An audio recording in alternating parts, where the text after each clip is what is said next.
Still a problem people in leadership have is they think that it's a time waster, but actually it's helping things get done faster. Isn't that crazy, man? No wonder we got to have people like Dr. Yellen being NASA's brain lady and helping people like me. You know, they may do a study on me someday.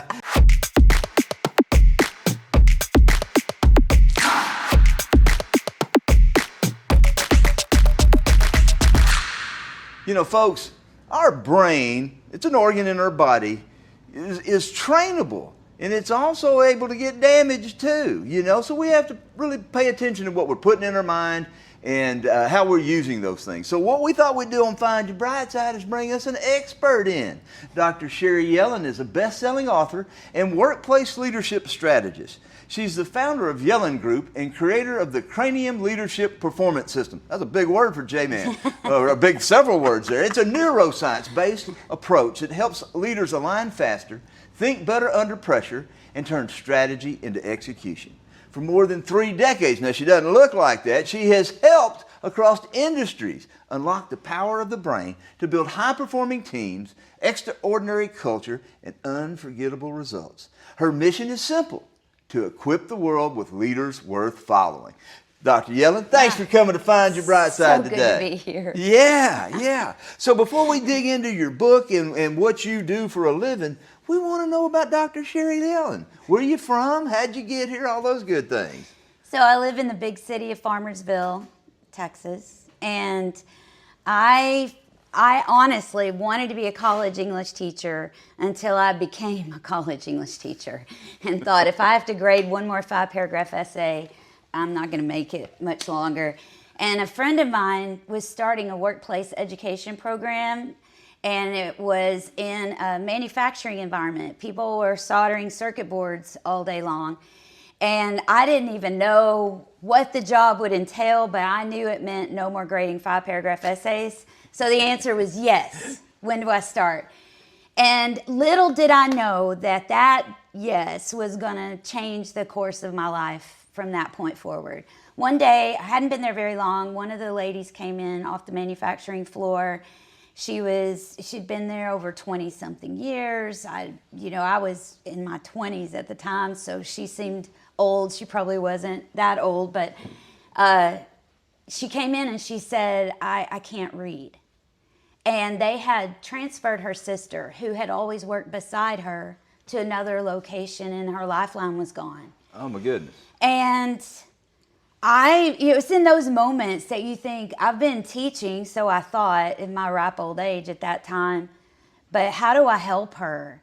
And we hadn't been working together very long when other people found out what we were doing. And so they started showing up. And we had a group of maybe 3 or 4 people, and then that grew into a group of 3 or 4 more people of just struggling learners. And so at that time in history, the workplace is changing. I mean, it's kind of interesting that we're talking about that today because we're in a time of rapid change right now.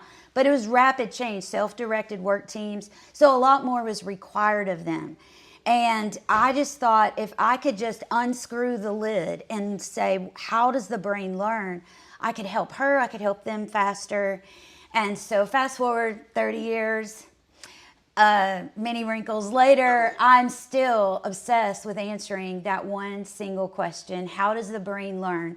And while we still have a long way to go, we've learned a lot. And so why aren't we better aligning our workplaces, our education systems, our individual decisions with how the equipment works? Because this is the equipment that's driving every result in our life, every decision we make, every problem we solve, every conversation we have. And yet, even today, workplaces, many of them have no problem investing in millions of dollars of technology on, operations side. But they forget that the most important piece of technology, the human brain, we're not aligning with how it works best. Many times we're not investing in our people to grow them and help them, develop new skill sets. And we still, even though we've come a long way, we have a long way to go. We just can't ignore that if we're not taking care of this and we're not aligning with how it works best, we're creating 90% of the problems we're complaining about. Well, that's kind of... That was a big intro. No, that was great. I just want to know if you was from Texas or not. She gave us a real load. Are you from Texas? You native Texas? Yeah. Oh, Yes. oh, yeah. She got a little bit of that Sarah Beth. Oh, yeah, I got deep roots here in Texas.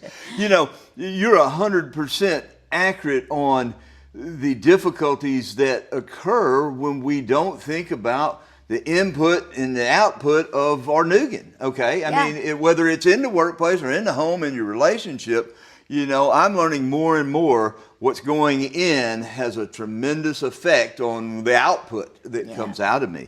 So, when you gave that, what was coming to my mind, no wonder NASA refers to you, that's right, NASA, those people, as the brain lady. I want to know a little bit more about that story now, okay? I want to tell it. Okay, good. So, fortunately, after I left that manufacturing environment and I'd been in a couple of other corporate roles, decided that I wanted to do this on my own. And I was brought into a program through the federal government just kind of by whim, as life has a way of doing. And I started working with NASA around 2007. And it was always very intimidating. I'd go to their headquarters in DC.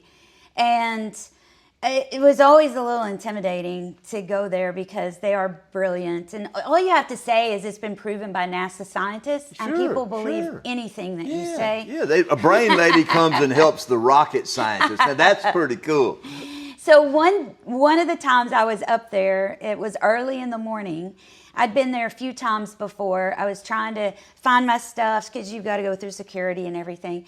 And a lady comes up to me and she walks by and then she turns around and she goes, "Oh my gosh, it's the brain lady.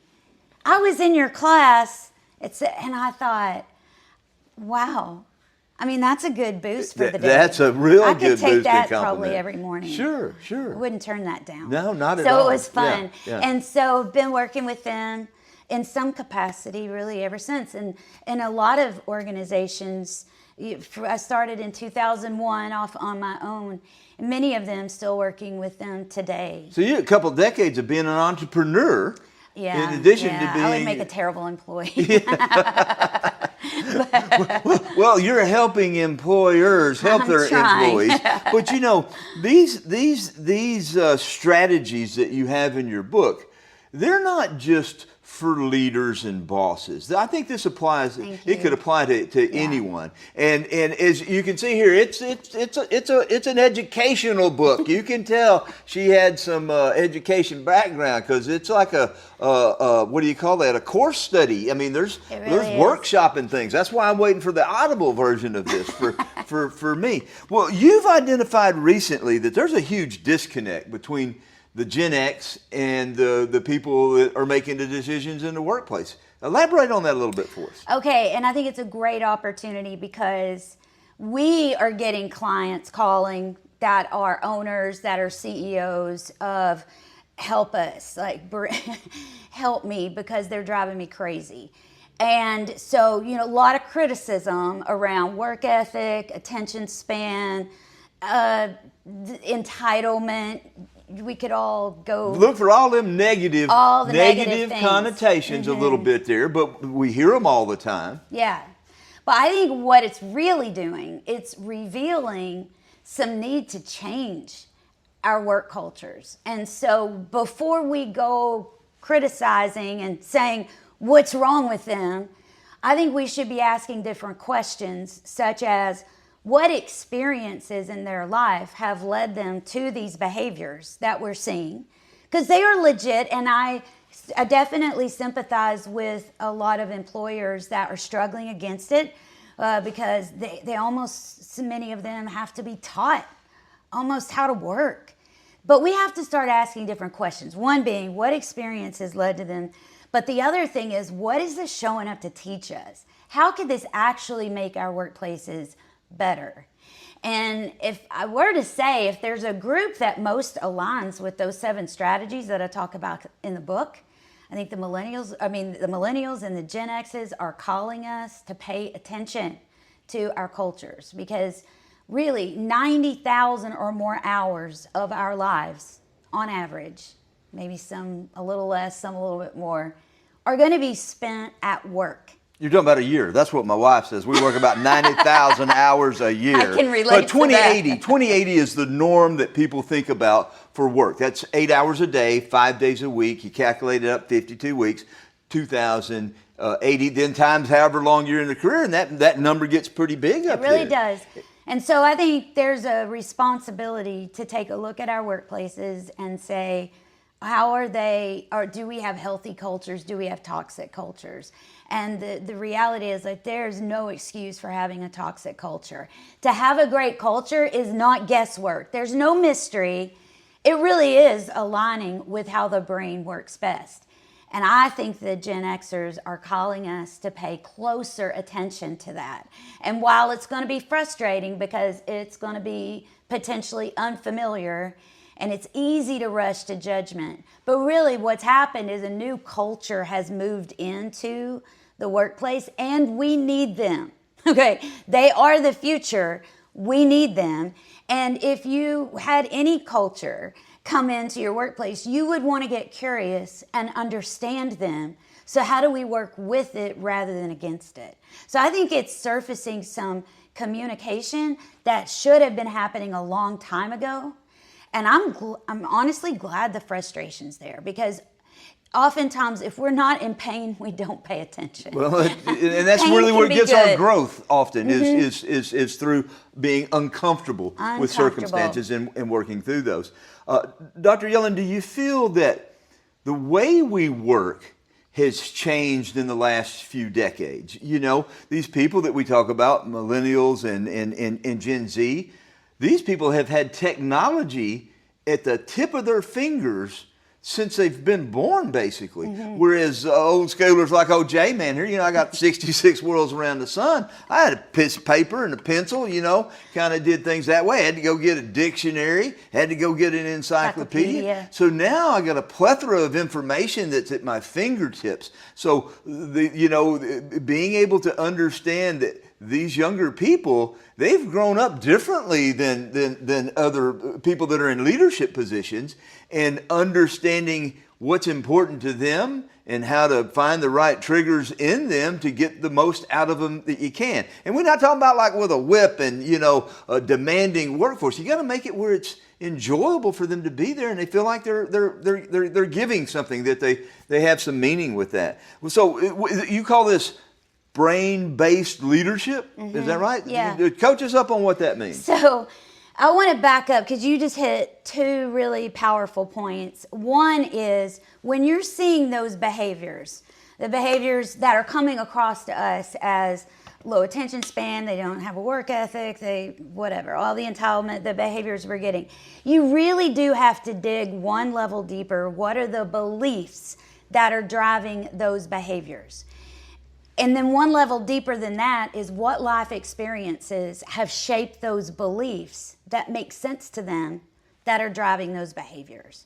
And so when you say they had very different experiences, it's absolutely true. Not only parents get a lot of blame, but in a way, parents were blindsided by all the influence that technology and social media was going to have. We know that, I think the statistics are, it took the telephone 75 years to reach 1 million users. It took ChatGPT 5 days to reach 1 million users. Sure. So, not only was this generation born at a time where there was going to be a complete explosion of technology, but what that also prompted was the influx of influences from all over the world. So now as you're growing up impressionable, you've got influencers, you've got all the input that technology opened up. Then fast forward, COVID. And that turned a lot of things upside down. In many ways, it lowered the accountability and expectation of our education system. I mean, through COVID, if you were breathing, you graduated. We've all heard those stories about the education system, the frustration and the pressure it put on them during that time. And, people often try to find the path of least resistance. And if I can help these kids get on out of here without the tools, maybe that's not the best thing, but I got no other option. Yeah, because all the educators and business owners, everybody at that time, were just trying to figure out how do you navigate the unknown. And I think they were shortchanged in many ways, and they were deprived of some kind of formative events of life. And so then they enter a world where our economy, like a house, when we built our house, a house that would have been $200,000 then is $500,000 or $600,000 today. So they're faced with all the challenges with an even greater input of social media, but then AI and the threat that AI is bringing.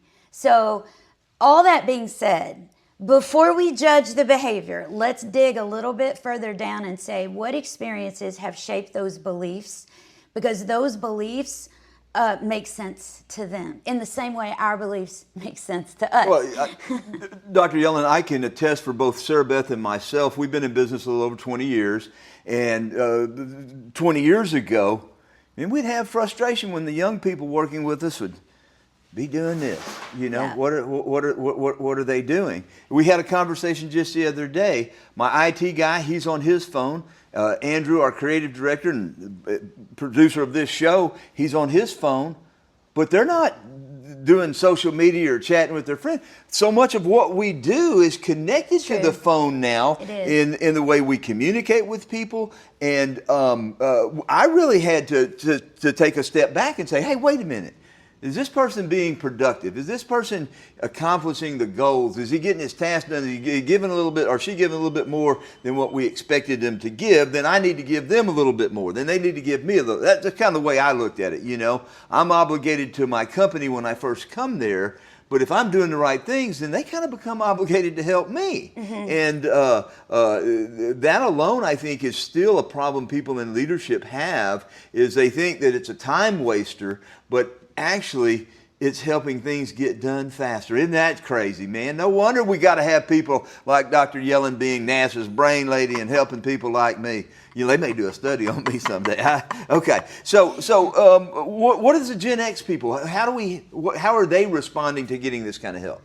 So, and which relates to the other really good point you made earlier about we've got to craft a workplace that matters to them. And that is maybe one of your brain is always asking two really powerful questions. One is, am I safe? Okay. First and foremost, it wants to be safe. But a second question that it's always asking is, what's in it for me? Every brain is tuned into the station WIIFM. Okay. Do you give me that one again?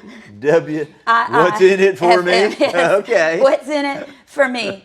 And so when you step back, what are the two things that brain is craving? Well, one is there's got to be safety. So that's first and foremost. So we have to have cultures of trust. And there's a whole chapter on just that very thing. But it's a place where I feel like I am safe, I'm included, I'm valued, I'm heard. But the second characteristic is that we need workplaces of clarity. So your brain suffers severely from something I call FOBU, F-O-B-U. Well, I know what FUBAR means, okay, and I know what snafu. My dad was in the military, so I know these words well. So give us yours again. Mine is FOBU, F-O-B-U, which is the fear of being uncertain. Okay. Your brain really doesn't resist change. It resists uncertainty. And you think about even changes that you've been through personally, it might not have actually been the change itself. It was all the uncertainty that surrounded the change. So FOBU could stand for fear of being uncertain, fear of being uncomfortable, fear of being unpopular, fear of being unfamiliar. We have to know that. And so one of the things that that the Gen Zs are demanding and that leaders need to pay attention to is, first of all, have I created an environment of trust where people feel a sense of belonging? And then the second is, have I provide clarity? What does winning look like here? And in the past, with similar experiences and beliefs, we might have been able to just blow through that. But today, there's a bigger demand for us to slow down a little bit and be very clear on what the expectations are. What are the key performance indicators? What does winning look like in this role? Which may mean a little bit more time invested in the onboarding process, a little bit more time spent mentoring and really communicating in a clear way to these, to So the finding generation. the old school methodologies of apprenticeship. Back in the day, somebody wanted to be a blacksmith. Well, he Yeah. went, apprenticed with that person for a period of time, or a carpenter, or any of those type of things. We don't spend enough time helping people, young people, get acclimated to what expectations are sometimes, Yeah. and what reality is. Absolutely. And giving that, and here's why, behind the task or behind the role. So it's important that we're showing a bigger picture and a bigger purpose. One thing that this generation, really the millennials too, were really passionate about was purpose over paycheck. Paycheck matters, yes, but that motivation is only going to get you so far. What's the bigger purpose? This is a generation that wants purpose. Yeah, And giving that, and here's why, can go a long way for doing that. Yeah, I can share a quick story about how I think we don't give enough chances for these younger people to prove themselves. I was going to do some comedy, and so I'm doing some lessons. I'm going to meet Jay Leno and Adam Carolla out in Hollywood, so I went and took some lessons, which is what you should do when you want to do something. And they immediately start telling me, you can't be a comedian, you can't make people laugh, you can't do crowd work until you've been doing this for 15 years. They wanted to preset That's a belief, isn't it? preset that expectation. I'm thinking, I seen this young kid, Ralph Barbosa from Oak Cliff. He's 22. So he started at 7 because he's blowing it up on Netflix. So there's an example of a young person. And I thought, how many times have I thought in my mind, dude, you ain't been on the earth long enough to know how to do this or that, But amazingly, some young people got some pretty good noggins on them. They And really we do. stifle that too often from these preset notions that we have from the way that we were brought up, and things like what you're doing with the science of high performance leadership. That's right, a plug for my friend's book here. Okay, can certainly help enlighten people. So, how do we change this? What's the one thing we could do every day, all of us, to kind of change things with young people? Stay curious. It is a couple of things about your brain. It is a pattern-seeking machine, which helps us be more efficient. It's why you can oftentimes be at the end of the day and you've done a lot of stuff, but you didn't really have to give it a lot of energy. It's hardwired, so it's pattern-seeking. But the other thing that we need to know about our brain is that it is meaning-making. It wants to make meaning, and it will make meaning. So let's say an event happens. I see you texting during the meeting. My brain is going to give that meaning. My brain is going to give that a story. Now, I've got lots of choice here if I'll slow my roll just a little bit, pause, take a breath. But I could say, well, that means he's distracted and he's not engaged and he doesn't care about what we're doing here and he's just a loser. Okay. We can have go that down preset notion Yeah. of what that might be. We don't think about that person might be closing a deal for you. A client might have texted him, because my wife will tell you that she works in the healthcare area. Some people like to be phone calls. Some people like to just text. Some people like to be emailing. You got to figure out each of those people what they like. And so in the past, I'd sometimes like, dude, you paying attention? Dude, I'm trying to make us some money. Oh, sorry, sir. You right change ahead. your attitude then a little bit. Yeah. So you got to not get these preconceived notions Yes. of what they may or may not be doing. And that's a life changer, really. When you remember, my brain is giving this a story, because that's what it's designed to do. It keeps us on the planet longer if we create the right story. But oftentimes the story we create, whether that is the person texting, the person that cut you off on the interstate, or the snarky email you just received, the story we create is to that person's detriment or some kind of I'm being offended. What we have to do is pause, and we have to be curious, and we have to be thoughtful about what is the meaning that I just gave that event. And if we can do that, that changes everything. In fact, there have been 2 questions for me that have transformed my life. One is, what meaning am I giving this? The second is, what meaning do I want to give this? That's why I love the name of your show. I mean, you can choose to give it the meaning that you can look at the bright side. That's right. Take a look at. We learned about Dr. Yellen's dark to the bright side. She was doing that education stuff. She said, man, I don't want to grade no more papers. No. This is the dark side. And you found a bright side, and it's also helping people. You can see the passion in your face, in your voice, and everything else. You love what you're doing. Love it. And for anybody out there, young or old, once you can find something that you do that you love to do, you'll find a way to make whatever you need to make to live the kind of living that you want to live. I believe that. It took me a few years to get, a few decades actually, but once you can find what you're happy with doing and helping people, certainly understanding the way that your mind works has got to be pretty rewarding. It is. I love it. Absolutely love it. And had 2 coaching calls with people on the way here this morning. And it just reinforces the value of what we're talking about. But the practical actions, pause, stay curious. What meaning am I giving this? The other thing is to challenge your own beliefs. Just because that's the way that feels familiar doesn't mean it's the most efficient way or it's even a healthy way. It just feels familiar. That doesn't make it right. It just makes it familiar. And I like to talk with the people I work with, your beliefs, compare them to like some of the clothes in your closet.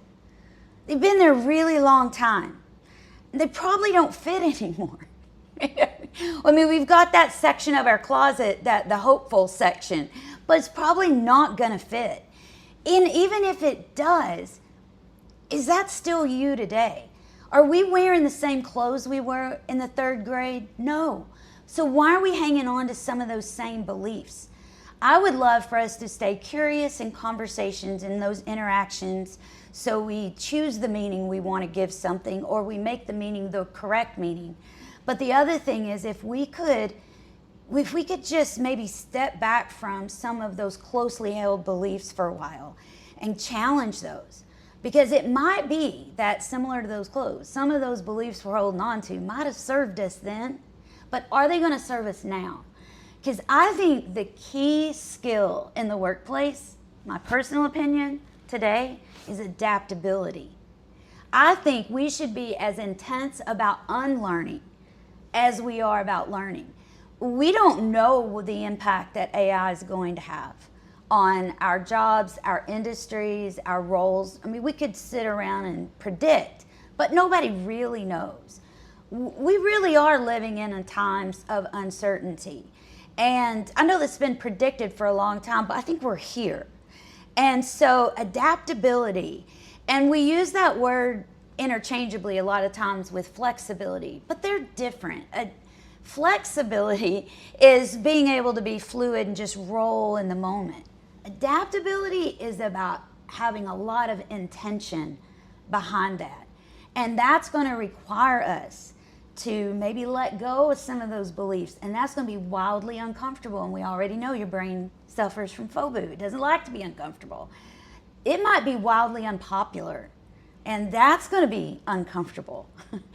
And I think adaptability is who can navigate the uncertainty better than the next person is what's going to make the difference in our competitiveness. Like, adaptability is key. So let's throw a whole new generation into the mix, and it requires us all to be even more adaptable. So I spend a lot of time talking about what employers could do, but if you're that Gen Z person, the number one, I think, thing that you can do, similarly, stay curious. But the other is be coachable. Be coachable. Because you're going to encounter, maybe for the first time, some beliefs that are bumping up against yours, and there are consequences when we're not recognizing that and trying to adapt. So I think it's going to be adaptability on everybody's part, but adaptability is not just coming from this, though it's a big one. It's a big one. But it's also coming from so many different shifts in our world. Well, I think that the Marines, they talk about adapt, improvise, and overcome. Okay, that's no different. That we all need to do these things in our life. I love to make this little share this quote that Willie Nelson. He says, when you replace the negative thoughts with positive thoughts, positive things start to happen. And we're inundated with so much noise and so much negativity. Thank you for mentioning you love the bright side of what we're trying to do here. There is a positive side of all this. You can train yourself differently. We all need to be a little more accommodating to each other a little bit. Like I said back in the day, man, they own that phone again. They own that phone again. Now I'm like, man, he's making something happen. Just that little change in my mindset might have made that happen. It's amazing at the power of the brain, and we're still just scratching the surface of what this 6 or 7 pound organ inside of our skull is capable of accomplishing.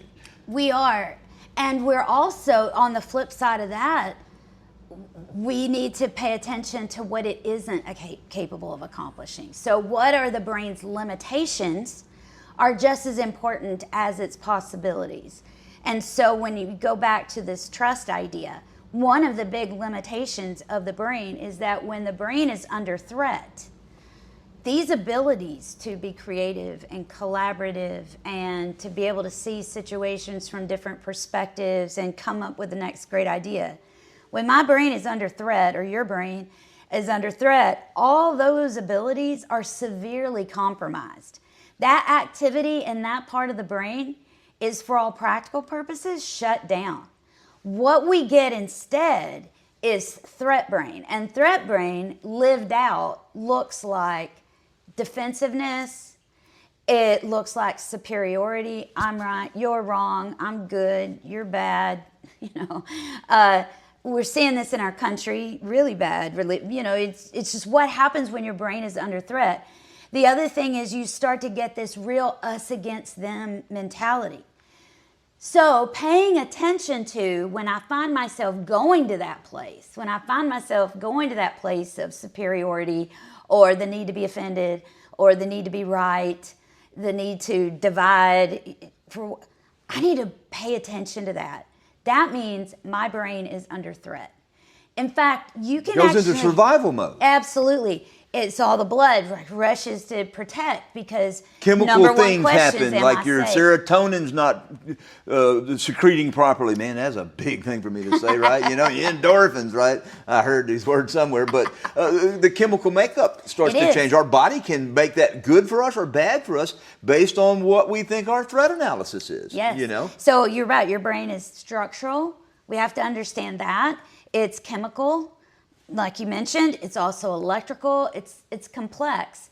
And when our brain perceives threat, whether it's real or perceived, or it is past, present, future, or if it's emotional, psychological, or physical, when my brain perceives threat, expect these behaviors. Don't be shocked when you see your culture in silos, or us against them, or we're not sharing our resources with this or whatever. So know that is just a natural outcome of a brain that's under threat. And so when we can even challenge the meaning we're giving something, can shift from threat to curiosity, and now we've shifted actually the parts of our brain that are functioning. Well, correct me if I'm wrong. Have we now determined that there's 3 things? It's not just fight or flight. Used to always, it's fight or flight, right? But now they put freeze in there. So there's 3 things that maybe could happen to somebody when they feel something coming on like this. I want to throw in a 4th. Okay. In the book, I do mention the fight or flight, the freeze. We've all been there. We've been stuck. In fact, one of my coaching calls on the way in this morning, someone who's been in a very toxic culture, work culture, for a long time. So much so that she doesn't even realize a world exists outside of that, and she is absolutely stuck. She just can't see a way out, which is scary, because when your brain can't see a way out, it leads to really serious consequences. But the 4th F I want to throw in there is flock. We flock. Flock. When the brain is under threat, Flock. we flock. And it can be subtle. If you've ever been in a meeting and maybe let's just say the leader says something that people at the table don't agree with, and they look at each other, or they're texting under the table. Or we've all been in those moments where something has happened and the first thing we want to do is go talk to somebody who agrees with us. That causes that us against them, that defensiveness. We flock. We flock to like-minded people. And it's okay if you do that. Just don't stay there. It's important that if we're going to be adaptable, that we're trying to get different perspectives. How could we potentially reframe this situation and be something different? Yeah. So it is fight, flight, freeze. And flock. Or flock. But then, eagles never flock. You got to find them one at a time. So be an eagle. How about that? Forget the flock thing. So you got 7 principles in the book, right? Yes. Leading, learning, living. Yes. Give us a little bit more about all that. Okay, I'll run through them pretty quickly. The first is, it spells the word cranium. It's just easy to remember. And, the first one, though, is all about trust. That's the first thing. If you don't have a foundation of trust, if my brain is under threat, forget it. Okay, all the rest of them are really off the table. And I just want to mention here that there are about 3 characteristics that cause threat. And that is when there's uncertainty, when I don't feel like I have a lot of control, choice or voice or autonomy, agency. And then the third is when I'm anticipating some kind of negative consequence. COVID was the perfect case study of those 3 things coming together for an entire world very quickly. So I think it's why at the beginning of the year, we saw people fighting over toilet paper, and at the end of the year, we're storming the Capitol. It's just, that's what happens. Don't be surprised when it does. The second one is this idea of understanding the bigger why and purpose and having real clarity around it. Our third strategy in the book we talk about, which is another kudos to Gen Z that they're bringing attention to, is the need for the brain to have balance in their life.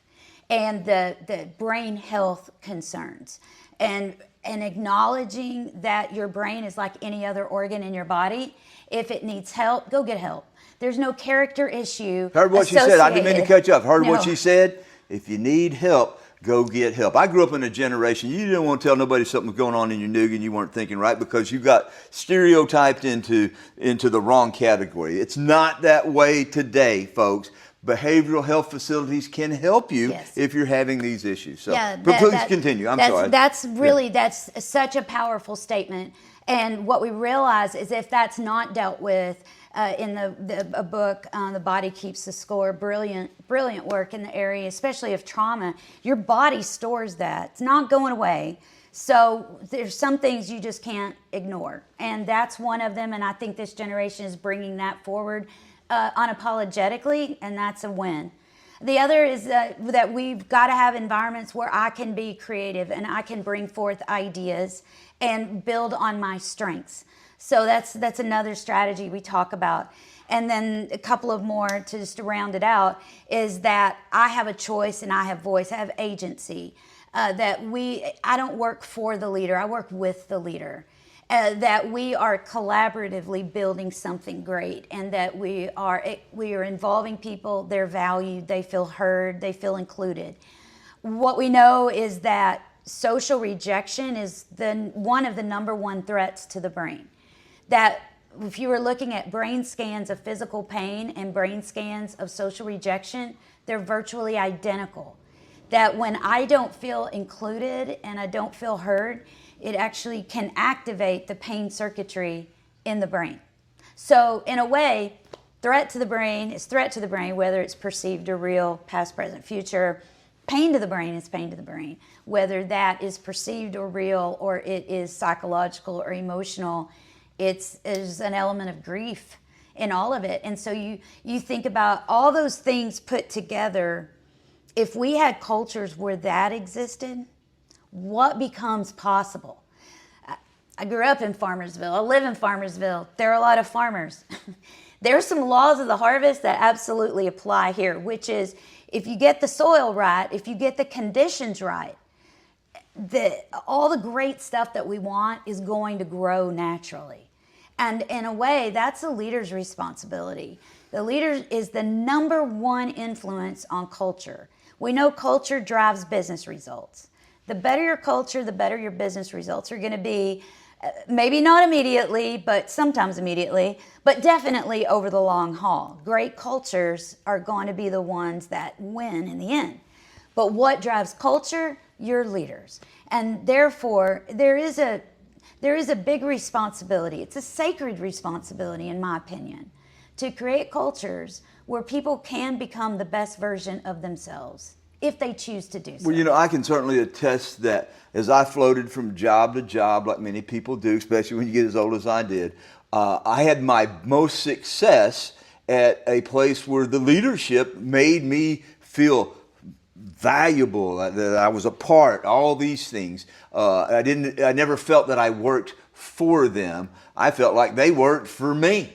Okay, I mean, really, they made me feel that way, and we try to replicate those same things now. Andrew was waving at me because this information is so great, so we went a little bit longer than we normally go. But I want to know what's next for Dr. Sherry Yellen.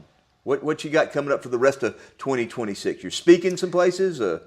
So one of the most exciting things is I'm a massive fan of Dr. Daniel Amen, A-M-E-N. He's widely published, and they have clinics all around the nation where they do SPECT imaging, and that is imaging that you can SPECT? see. S-P-E-C-T. Okay.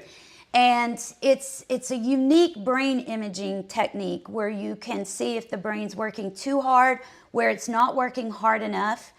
And also through SPECT imaging, they can identify signs of dementia and Alzheimer's 10 years before you experience the first symptom. So one of the most exciting things for me is we're collaborating with Amen Clinics, because many of the high-performing leaders I work with, I want their brain scan. I want them to know the equipment. I want to look at it. And Dr. Amen really stands up. I heard him speak maybe in 2002, and I've followed him ever since, because he's really one of the only places that's actually looking at the organ that they're treating.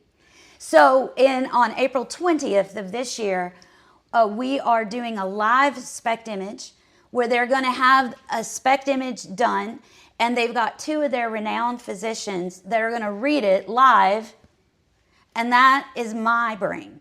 They're using my brain. Okay, as you hear what Dr. Yellen's telling us, it's like when you take your car into the dealership. I go over to Lincoln, they got this little thing they pull off, they stick this thing in there, and it tells me what all I need to have done. So we can start doing that to our brain. You go down to the corner, can. might be right next to the fast food place that need to go out of business. But that's one of the most exciting things to me, because you're right. And how many years in medicine have people come with a brain health problem, and they're given medication and they're told to come back in 6 weeks and let's see how you're doing. Well, 6 weeks could be a lifetime. 6 weeks could end a lifetime. And we don't have to do that anymore. We have imaging that allows us to see the brain real time. It's instantaneous, real time. But the cool thing is that it doesn't have to be just applied to where there's a brain problem. We can apply it when you want peak brain performance.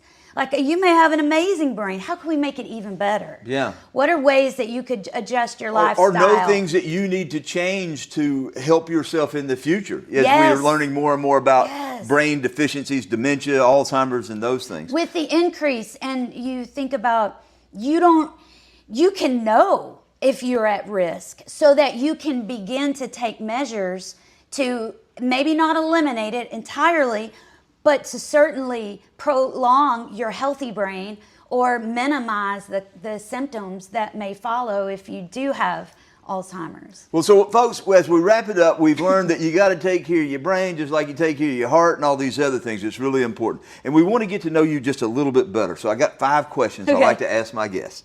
Are you an early bird or a night owl? Early bird. Early bird. Yes, up before the sun's up, yes, probably. Yes. So now, do you prefer the beach or the mountains? Oh, beach. The beach, because Yes. of the warm weather? Is that Sun. why? The Vitamin sun? D all day, yes. Okay, so when you're traveling, is it a hotel or Airbnb that you choose now? Airbnb. You like that, okay. Now, as a native Texan, barbecue or pizza? Which would you? Barbecue. You're going to go with the Yeah. barbecue. And lastly, Mexican food would be Tex-Mex. I should have trumpo. thrown that in there, yeah. And as we're here at the historic Longhorn Ballroom with our studios, do you like country music or rock music? Country music. Country music. Oh, so you got it there. Look at your camera right there. Tell them how they get a hold of you if they want to learn more about you or get your book. Absolutely. So we are at Yellin Group, Yellin Group.com. We do a free session every month, the third Tuesday of the month from 8 to 8:45. It's all on our website. Join in. It's free. We dive into a topic for about 45 amazing minutes, and then we send you back out on your way quickly. And then the book is available on Amazon, Barnes & Noble, really where life-changing books are sold. How about that, folks? Dr. Sherry Yellen. Folks, thank y'all for staying tuned today, and make sure and take care of your brain out there like you're taking care of everything else. And remember, when you shine a light, even just a little, people can find their way. J-Man out. That's a wrap. What do you think? You like it? It's fun? I Yeah, could talk great to you guest. forever. All right. Yeah.